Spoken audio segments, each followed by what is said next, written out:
Living for more.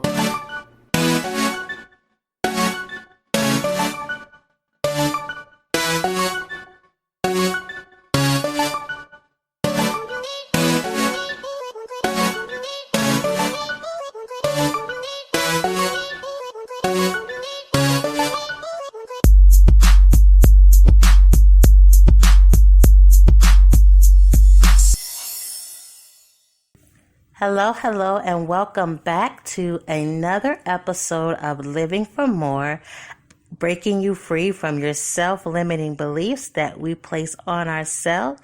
I am your host, Ashley Moore, and I am so excited to have you here. This is our second episode, and we are just so beyond thrilled and ecstatic, and again, just beyond blessed to be on your airwaves, to be on your radio, on your laptop, by whatever means you are listening to us. We greatly appreciate it. The love and the feedback that we have been getting has just been so overwhelming, and we just cannot thank you enough. So in this week's episode, we want to dive right into the why. Anyone who knows my teaching style, it is very important, I feel, to understand the why of everything. Because when you understand the why, it helps you to understand and navigate how to move forward. It's kind of like you have to know where you've been to know where you're going. And when you know the why, especially when it comes to our self-limiting belief, when you can pinpoint and target that why, it opens up the doorway. It opens up that room, that locked closet that's been forced shut forcefully, for us just to dive in and say, this is the issue. This is what I need to focus on in order for me to find, to become, and to get the results that are for me. And understanding your why, it may be more than just one thing. So we want to talk about that today, how to navigate through those whys and really to decipher which why we want to go for first and how we can get our results. So let's dive right on in. So again, we want to talk about, the why. Why do we get these self-limiting beliefs? Where does it come from? This self-doubt, okay?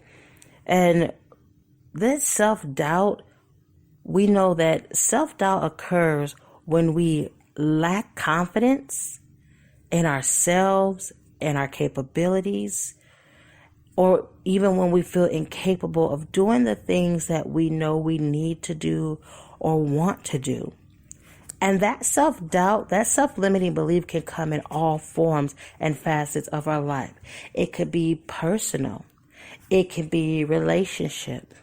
It could be business. It could be financial. It can really take over and affect and really spill into all aspects of our life. And so it's important to know why these self-doubts come up and what holds us back, because I don't know about you, but I am very, very particular about my life. If I have a dream, if I have something that I want to do, or if I have a target that I'm trying to hit, I want to make sure that I hit it. And I know that if I have anything, any added pressure, anything holding me back, it's going to make it that much harder to reach that goal. So it's the same in life, whether it's our business, financial, personal, relationship, whatever it is, we need to understand the why of what's holding us back, because we don't need anything else holding us back. Life is hard enough. There's already enough that attacks you. Just going through the day to day, there's so many other obstacles that we have to go through. Why let self-doubt be one of them? So let's get into it. So again, we know that self-doubt and self-limiting belief, they're truly one and the same. We're doubting that we have that ability to really push ourselves or to reach that result, that desire, that want that we have, that greatness in ourselves that we see. So what are some common causes of self-doubt? I'm going to share with you 5 common causes of self-doubt, and we're going to break down each one of these because each of them have their own significance and importance. And while we may not deal with all of them, we all have dealt with or deal with or will deal with one or the other. And so it's important that we look at each one of these to really look at what has been holding me back so that we can break free. So the first common cause of self-doubt or our self-limiting belief is our past experience and mistakes. I don't know about you, but I know that I can look back at my life and I truly can see areas where I have really messed up. There are some huge mistakes, huge errors, and consequences that I'm dealing with even still up until today because of mistakes that I made. The problem with that is when you hold on to the mistakes, you focus on the mistake instead of focusing on the lesson that experience gave you. You see, Steve Harvey, in his book, Jump, I love that book. I recommend that you go read it. He says that there are no such thing as failures. There's only lessons. And so when you look at your past experiences and you only see the failure in it, the falter in it, where you fell short, then that sets up your mind frame. That sets in that self-limiting doubt. That sets in that reoccurring theme that I'm a mistake. Everything that I do is wrong. I can't win. Everything that I do is going to be a failure. When that's not it at all. When actually it's because I made a mistake. Because I didn't reach the goal. Because I can say that I actually failed in this area, then actually what I did is I gained a life lesson. I gained an experience. I gained the confidence of putting myself out there, of trying, of learning new things, learning what works for me, learning what doesn't work for me. See, that's an experience. And life is all about experiences. It's about those rides we take, those different times, those memories that we have that we can look back and say, yep, I remember that. That was when I learned this. This was when I figured out my strength. Because without that mistake, without that failure, I never would have learned my strength in this area. There's a method that I teach in a post-traumatic class in deviant trauma. And one of the skills that we learn about, one of the areas that we teach on as far as growing past the trauma is called PTG. That means post-traumatic growth. Post-traumatic growth emphasizes that it is after a trauma that you learn how to value things, that you learn how to grow.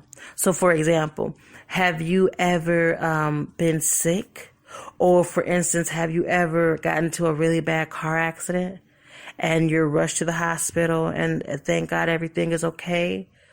And then when you're finally released out of the hospital, you start to appreciate your seatbelt. You appreciate just being able to lay in your bed. You appreciate getting to hear the sound of your baby's voice, even though just earlier, that the same voice, although you love them, was working your nerves. See, that post-traumatic growth, it allows you to see things in a different way. So when it comes to trauma, it's not negating or taking away the traumatic event. You cannot change, nor can you stop or negate or try to even alter a person's pain that they deal with when it comes to trauma. Their trauma is their trauma. But with post-traumatic growth, what it does is it allows you to say, hey, this situation happened, it sucked, and I cannot go back and change it.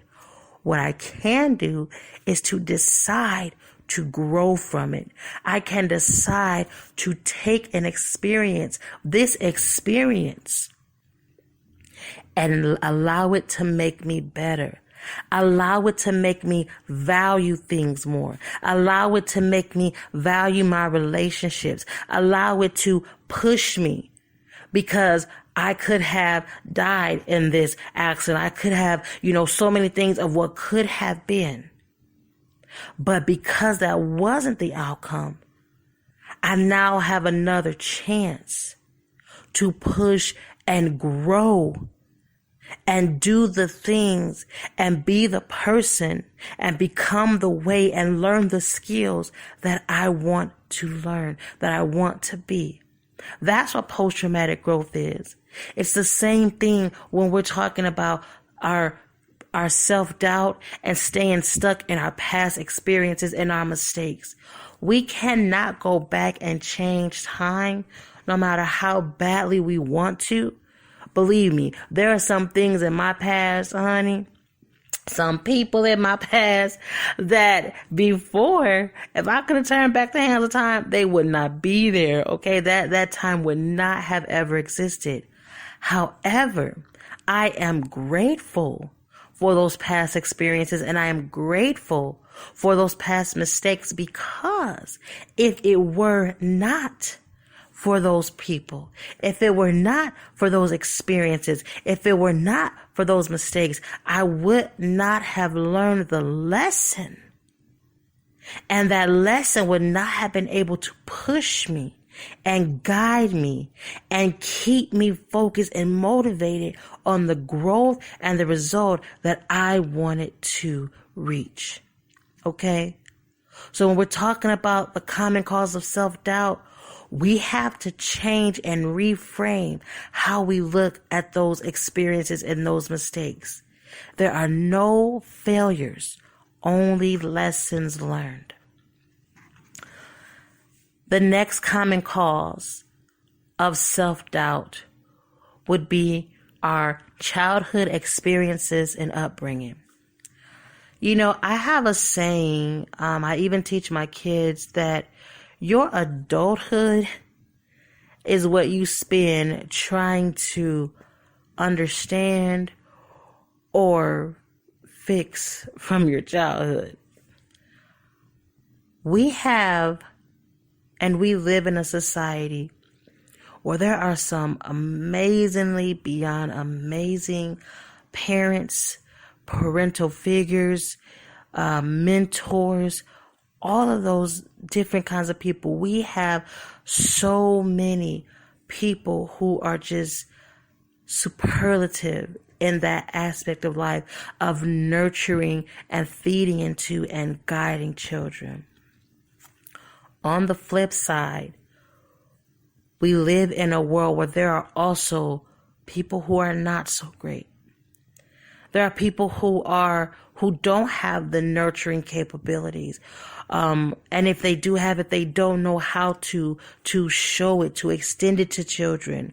We do have ones who unfortunately partake in negative behaviors, drug abuse, alcohol abuse, and that turns into spilling over into the upbringing of the child. Abuse and upbringing is something that stays with you no matter how old you are. Abuse